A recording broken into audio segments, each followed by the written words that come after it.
It was a Tuesday evening when everything fell apart. Rachel kissed me goodbye that morning, just like she always did. Her lips brushed my cheek with the same softness I'd come to expect over the years, and she smiled sweetly as I walked out the door. "Have a great day, Tom," she'd said, her voice light and cheery, the picture of a loving wife. I didn't think anything of it. Routine, comfortable, mundane. That was us. Or so I thought. The day passed like any other. Meetings I barely paid attention to, emails that seemed to multiply the moment I cleared my inbox, and a lukewarm sandwich at my desk. By the time I clocked out, I was tired and ready to sink into the couch with Rachel and maybe binge something mindless on Netflix. The house was quiet when I got home. Rachel's car was in the driveway, and the lights were on, but she wasn't in the kitchen where I usually found her, scrolling through Pinterest recipes or sipping her herbal tea. "Rachel?" I called out, kicking off my shoes and tossing my bag onto the bench by the door. "Up here." Her voice drifted down the staircase, cheerful but distant. I climbed the stairs two at a time, already imagining her curled up in bed, scrolling her phone or reading one of her thrillers. But as I reached the bedroom, something immediately felt off. The first thing I noticed was the wine glass on her nightstand. That wasn't unusual. Rachel enjoyed a glass of red in the evenings. What stopped me in my tracks was the lipstick smudge on the rim. It was fresh, vivid against the clear glass. Rachel rarely wore lipstick. I stared at it for a moment, the hair on the back of my neck prickling. Then I caught it, a faint scent lingering in the air. It wasn't her perfume. This was heavier, spiced with sandalwood and amber. Masculine. My pulse quickened. "Everything okay?" Rachel's voice startled me. I turned to see her leaning against the doorframe, her arms crossed casually. She looked perfect as always, her hair loose around her shoulders, her sweater soft and snug against her frame. She didn't seem concerned, but something in her eyes didn't sit right. "Yeah," I said, forcing a smile. "Just noticed the wine. Long day?" She shrugged, walking past me to sit on the bed. "A little. Thought I'd relax while you were out." "Why?" Her tone was casual, but I couldn't shake the feeling that something was wrong. I sat on the edge of the bed, glancing at her as she reached for her phone. She was scrolling aimlessly, her face calm, but my eyes kept drifting back to the wine glass. "Did someone come by today?" I asked, trying to sound offhand. She paused, barely a second, but long enough for me to catch it. "No." "Why?" Her lie was quick, practiced. "No reason," I said, my stomach tightening. The air between us felt charged, like we were suddenly playing a game I didn't know the rules to. Rachel leaned back against the pillows, her gaze on her phone, but her body language was different, guarded. I stood and walked toward the window, pretending to look out at the street below. My reflection in the glass stared back at me, wide-eyed and uneasy. What was I feeling? Paranoia? Suspicion? I'd always trusted Rachel. She was my rock, my partner in everything. But now, standing in the dim glow of our bedroom, I couldn't ignore the sinking feeling in my chest. Something was wrong. "Tom." Rachel's voice broke through my thoughts. "You're quiet," she said, watching me carefully. "What's on your mind?" I turned back to her, forcing a smile. "Nothing. Just tired." Her eyes lingered on me a moment longer, as if searching for cracks in my facade. Then she nodded, her attention returning to her phone. I left the room soon after, retreating downstairs under the pretense of needing to check on something for work. But as I sat in the darkened living room, the scent of that unfamiliar cologne still faintly clinging to my senses, I couldn't shake the thought. My life, the life I thought I knew, had just shifted. And I wasn't sure if it could ever go back. Rachel and I had built a life that many would envy. We lived in a quiet, tree-lined neighborhood with friendly neighbors and weekend barbecues. Our dog, Max, a cheerful golden retriever, was the center of our home when we weren't busy planning for the future. We often talked about having kids, imagining a couple of little ones chasing Max around the backyard while we watched from the porch swing. If you'd asked me a week ago, I'd have told you we were happy. Sure, we had the occasional argument, who doesn't? But we always came back together, stronger, or so I thought. Looking back, the signs were there. Rachel had started to change in subtle ways over the past few months. At first, it was easy to dismiss. She was working late more often, her phone constantly on silent, or face down on the counter. When I asked about her day, she'd give me quick, vague responses like, just the usual, or busy but fine. Her answers felt rehearsed, like she was checking a box instead of inviting me into her world. I convinced myself it was work stress. Rachel had always been ambitious, her marketing job demanding long hours and tight deadlines. It's just a phase, I told myself. She's probably just overwhelmed. But deep down, I knew there was more to it.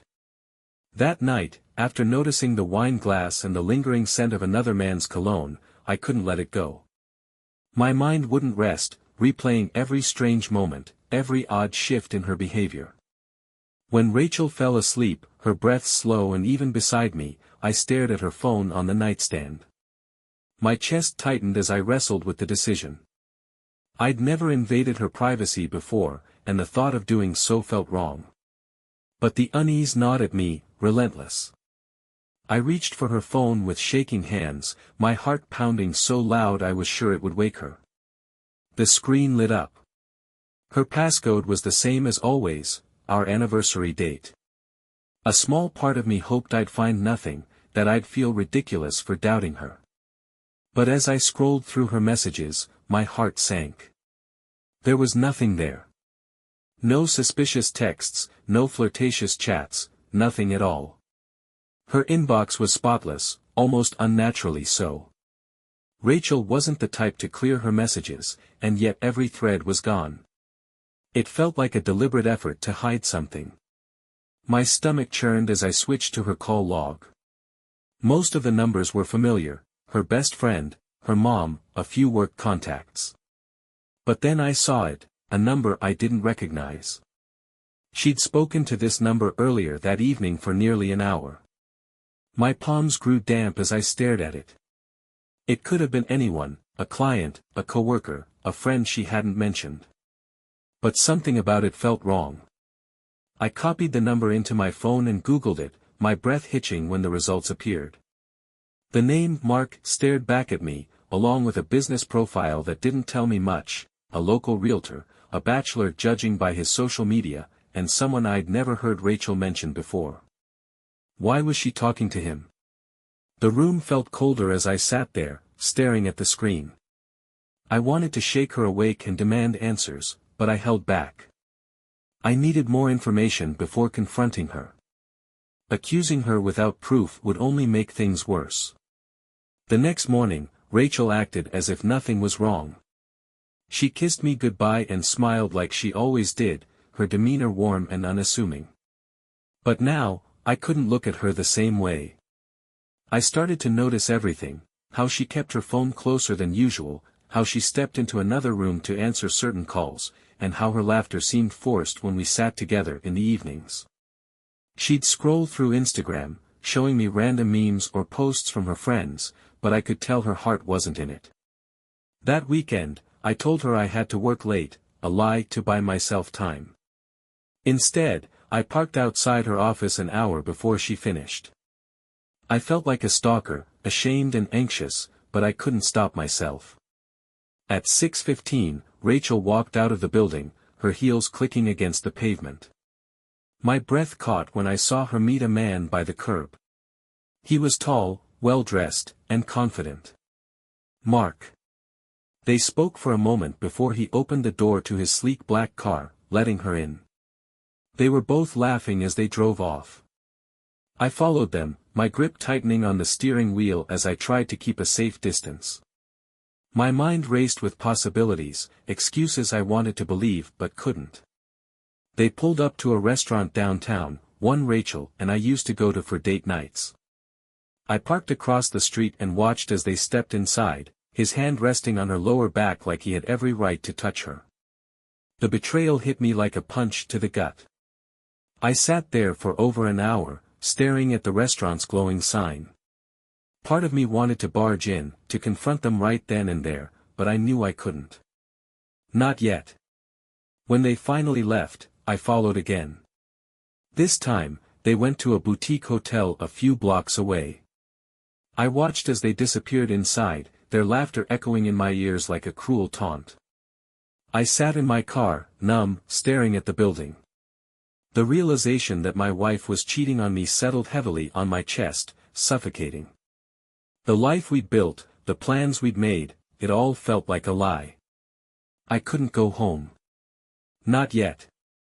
Instead, I drove aimlessly, my mind replaying every moment we'd shared, every memory that now felt tainted. By the time I pulled into our driveway, the house felt unfamiliar, like it didn't belong to me anymore. I walked inside, greeted by Max wagging his tail, oblivious to the storm that had just begun brewing. As I climbed the stairs and slipped into bed beside Rachel, she murmured something in her sleep, her voice soft and sweet. But all I could think about was the man she'd been with just hours ago. The following day, I couldn't focus on work. Every email, every conversation felt like background noise. My mind kept drifting back to the boutique hotel, to the way Rachel and Mark had laughed, to the way he'd rested his hand on her lower back. It couldn't be real. Maybe I was jumping to conclusions. Maybe there was an innocent explanation, work-related, a meeting that looked more intimate than it was. But deep down, I knew better. By 4 p.m., I'd had enough. I told my boss I wasn't feeling well and headed out early, though the pounding in my chest wasn't something a doctor could fix. I parked a block away from Rachel's office, the same spot I'd staked out before, and waited. The minutes crawled by, each one stretching into eternity. I watched as her coworkers trickled out, chatting in small groups or hurrying to their cars. At exactly 6:15, Rachel emerged. She wasn't alone. Mark was with her, his arm casually looped through hers. They were laughing again, their heads tilted close as if sharing a secret. My grip tightened on the steering wheel as I watched them stroll toward his car. He opened the passenger door for her, so gallant, and she slid inside without a second thought. They drove off, and I followed. My heart pounded like a war drum, each beat echoing with anger, disbelief, and a sickening sense of inevitability. I tried to stay calm, to keep a safe distance, but every fiber of my being screamed at me to confront them. They didn't go far, just a 10-minute drive through the city before pulling into the lot of the same boutique hotel. I parked across the street, my hands trembling as I stared at the glowing vacancy sign. The cheerful neon letters felt like a cruel joke. Rachel stepped out of the car first, smoothing her skirt and glancing around as if to make sure they weren't being watched. Mark joined her, placing a hand on the small of her back again as they walked inside. I sat frozen in my car, unable to move. My mind raced, torn between the urge to storm in and the need to keep control. What would I even say? What would I do? I gripped the steering wheel tighter, the leather creaking beneath my hands.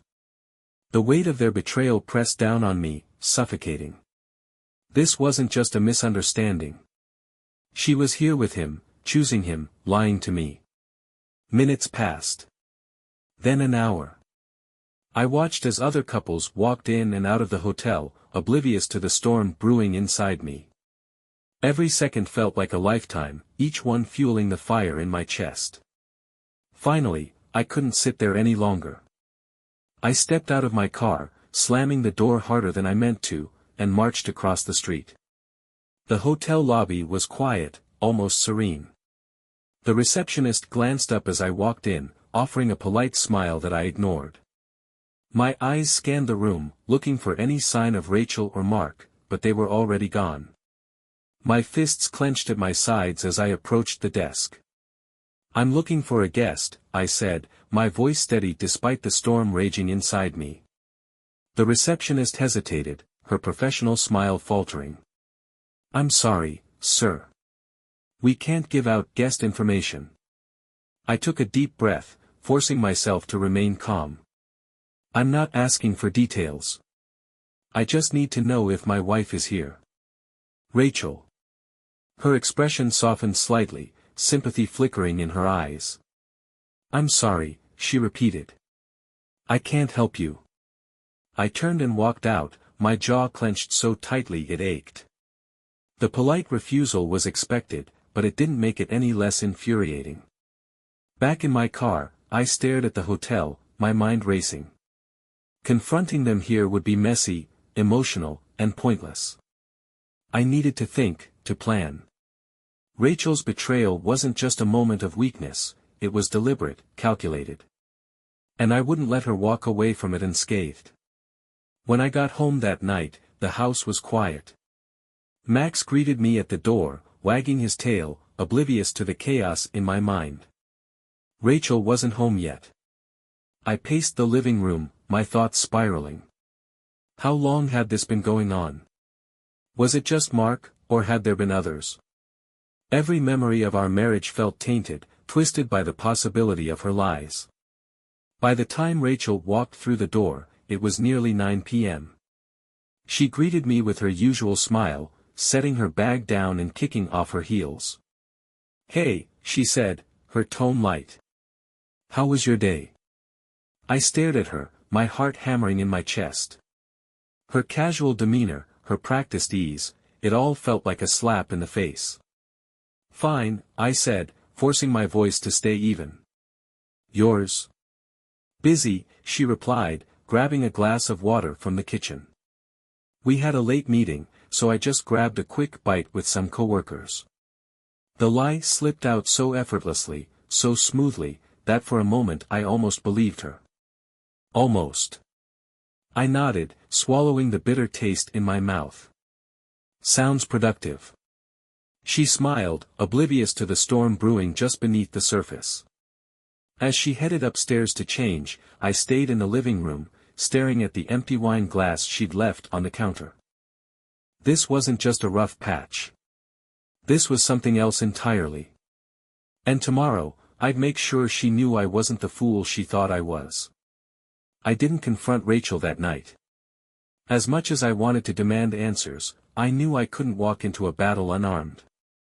I needed more than suspicion and a single evening of surveillance. I needed the full picture, something undeniable. Over the next week, I became a man on a mission. Every free moment was spent gathering evidence. I scoured Rachel's social media for clues, dug into her phone records, and even drove back to the boutique hotel to see if I could catch them together again. My efforts paid off. I found receipts, dinners at restaurants I'd never been to, charges for spa treatments on days she claimed to be working late, and, most damning of all, the hotel invoices. Each one was like a dagger to the heart, but I pressed on, determined to build an airtight case. I even reached out to Mark. It wasn't hard to find his contact information, his name and business were all over his social media. Posing as a potential client, I arranged a meeting at his office. He didn't recognize me, of course, and our brief conversation confirmed what I'd already suspected, he had no idea I existed. I walked out of that meeting with a bitter taste in my mouth. Rachel hadn't just betrayed me, she'd erased me, building a secret life where I didn't exist. By the time Saturday rolled around, I had everything I needed, screenshots of her texts, photos of her with Mark, receipts from their escapades, and even a video clip from the hotel's parking lot showing them walking in together. I wasn't just ready to confront her, I was ready to expose her. That weekend, we were hosting a dinner party for a few close friends. It was Rachel's idea, of course. She loved playing the perfect hostess, arranging elaborate menus and setting the table with the good china. As I watched her flit around the kitchen, smiling and laughing like nothing was wrong, my resolve hardened. The evening started off like any other. Our friends arrived, bringing bottles of wine and compliments about the food. Rachel basked in the attention, her laugh ringing out like a bell as she told stories and passed around appetizers. I played along, keeping my smile easy and my tone light, even as my stomach churned with anticipation. After dessert, as everyone was finishing their wine, I stood up. "I want to thank everyone for coming tonight," I began, raising my glass. "It's been a wonderful evening, and Rachel has outdone herself as always." She beamed at me, her eyes sparkling with gratitude. "She's always been great at multitasking," I continued, my voice steady. "Managing this party and keeping secrets. Isn't that right, Rachel?" Her smile froze, the color draining from her face. "Jack, what are you talking about?" she asked, her voice tinged with nervous laughter. I set my glass down and reached for the folder I'd prepared. "Let me show you," I said, tossing it onto the table. The contents spilled out, photos of her and Mark, copies of their text messages, receipts from the hotel. The room fell silent as our friends stared at the evidence, their expressions shifting from confusion to shock. Rachel's hand flew to her mouth, her eyes wide with horror. You've been spying on me." "I've been uncovering the truth," I replied, my voice cold. "You betrayed me, Rachel. But you won't humiliate me any further." Before she could respond, I turned toward the hallway. "Mark, care to join us?" The room gasped as Mark stepped into view, his face pale and sheepish. I'd invited him earlier, telling him Rachel had a surprise planned. He'd walked right into my trap, clueless and confident. Rachel's voice wavered as she turned to me, her expression a mix of anger and desperation. You planned this?" I nodded, keeping my voice steady. "I wanted everyone to know the truth. You've been lying to me, Rachel. Lying to all of us." Mark opened his mouth to speak, but no words came out. He looked at Rachel, then at me, clearly realizing he'd been caught in a game he didn't even know he was playing. "Get out," I said, pointing toward the door. Mark hesitated, glancing at Rachel for guidance, but she was too stunned to respond. He muttered an apology, whether to me or to her, I wasn't sure, and left without another word. Rachel turned to me, tears streaming down her face. "Jack, please. Let me explain." I shook my head, my jaw clenched. "There's nothing to explain. I trusted you, Rachel. I loved you. And this is how you repay me." She reached for me, her voice breaking. "It was a mistake. I didn't mean for it to happen. Please, we can fix this." I stepped back, my heart pounding. "Fix this? You've been sneaking around with another man for months, Rachel. You lied to me, to our friends, to everyone. There's no fixing this." Our friends, still seated around the table, watched in stunned silence. Some of them looked away, uncomfortable, while others exchanged uneasy glances. I took a deep breath, forcing myself to stay calm. "I want you out of the house by the end of the week," I said, my voice firm. "I've already spoken to a lawyer. The divorce papers will be ready on Monday." Rachel's face crumpled, her tears falling freely now. "Jack, please. Don't do this. I love you." "You don't love me," I said, my voice hard. "You love the life I gave you. The comfort, the stability. But you didn't respect me. And I can't be with someone who doesn't respect me." I turned to our friends, offering a tight smile. "Thank you all for coming tonight. I think we're done here." They hesitated, glancing between Rachel and me, but slowly began to gather their things. One by one, they offered quiet words of support or awkward goodbyes, leaving Rachel and me alone in the wreckage of what had once been our home. As the front door closed behind the last guest, Rachel sank into a chair, her sobs filling the silence. I stood there for a moment, staring at the woman I thought I knew, and felt nothing but emptiness. "Goodbye, Rachel," I said, turning toward the stairs. You made your choice. Now you'll have to live with it. Rachel sat on the couch, her face streaked with tears, hands trembling as she gripped the divorce papers I just handed her. The silence between us was deafening, save for her quiet sobs. For the first time in years, I looked at her without the rose-colored lens of love or trust. All I saw was a stranger who had shattered our life.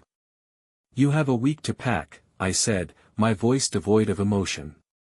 I placed a business card for a moving company on the coffee table and stood. They'll handle everything if you need help. Jack, please, she choked out, her voice breaking. I'm sorry. I was stupid, reckless. It didn't mean anything. I turned to her, my expression cold. Didn't mean anything? I repeated, my words dripping with disbelief. You built an entire web of lies. Months of sneaking around, lying to my face, to our friends, to yourself. Don't insult me by pretending it didn't mean anything. Her sobs grew louder, and she buried her face in her hands. For a moment, I felt a pang of guilt, an instinct to comfort her, to make the pain stop. But then I remembered the wine glass, the cologne, the hotel receipts. And Mark. Especially Mark. Speaking of him, he hadn't even waited for the night to end. The moment I exposed everything, Mark had slinked away, muttering some excuse about needing to be somewhere. He hadn't spared Rachel so much as a glance as he left. Ironic, wasn't it? The man she risked everything for didn't stick around when things fell apart. By the next morning, Rachel's pleas had turned to attempts at justification. She followed me around the house, grasping at reasons. I felt neglected, Jack. You were always working. I didn't know how to tell you how lonely I felt. You didn't know how to tell me. I shot back. How about this? Hey Jack, I'm feeling lonely. Let's talk. That would have worked. But instead, you ran to someone else. Her lips quivered, but she pressed on. It wasn't about you. It was about me. I felt trapped. Mark made me feel alive again. I laughed bitterly. Alive? And what am I? A placeholder? A safety net for when your little fling got boring? She shook her head furiously. No, it wasn't like that. I love you, Jack. I always have. Love? The word tasted bitter on my tongue. You don't betray someone you love, Rachel. You don't lie to their face every day while sneaking off with someone else. Whatever you think this is, it isn't love. The days that followed felt surreal. Rachel moved through the house like a ghost, her presence barely registering as I went about packing up her things. I couldn't stand to look at her. Every glance reminded me of what she'd done, of the life we built that now felt like a carefully constructed illusion. Max, our dog, seemed to sense the tension. He stayed close to me, following me from room to room as if afraid to leave me alone. At least he was still loyal. When the moving company arrived, Rachel stood in the doorway, watching as the men carried box after box of her belongings out to the truck. Where will you go? I asked, my tone neutral. She hesitated, her eyes downcast. My sister's, for now. I nodded. Good. She stepped closer, her voice soft. Jack. I know I've lost your trust, but maybe someday, we can. No, my voice was firm, cutting through her words like a blade. There's no someday, Rachel. This is the end. Her shoulders sagged, and for a moment, I thought she might argue. But instead, she nodded, her tears falling silently as she walked out the door. That night, the house was eerily quiet. For the first time in 8 years, I was alone in what was supposed to be our shared space. The silence was both a relief and a weight. I sat on the couch, staring at the folder of evidence that had unraveled everything. The photos, the receipts, the texts, they'd been my weapons in this battle, the tools that gave me power when I felt powerless. But now, as I flipped through them one last time, I felt hollow. I'd won, hadn't I? I'd exposed the truth, confronted her lies, and taken control of the narrative. She couldn't humiliate me anymore. And yet, victory didn't taste as sweet as I thought it would. I leaned back, closing my eyes as the events of the past week replayed in my mind. The rage, the betrayal, the calculated steps I'd taken to ensure she couldn't escape the consequences of her actions. It had been cathartic in the moment, watching her face crumble as the truth came crashing down. But now, sitting alone in the aftermath, I couldn't help but wonder, was it enough? Did revenge really heal the wound, or did it just hide it for a while? The house felt different now, emptier, colder. Max rested his head on my lap, his warm presence a small comfort amidst the stillness. I scratched behind his ears, grateful for the uncomplicated loyalty of a dog who didn't know the meaning of betrayal. As I sat there, I thought about what came next. How I'd rebuild, move forward, and find peace in the wreckage of what Rachel had destroyed. But another question lingered, one I couldn't shake. Was I right to handle it this way? Would you have done the same, or would you have taken a different path?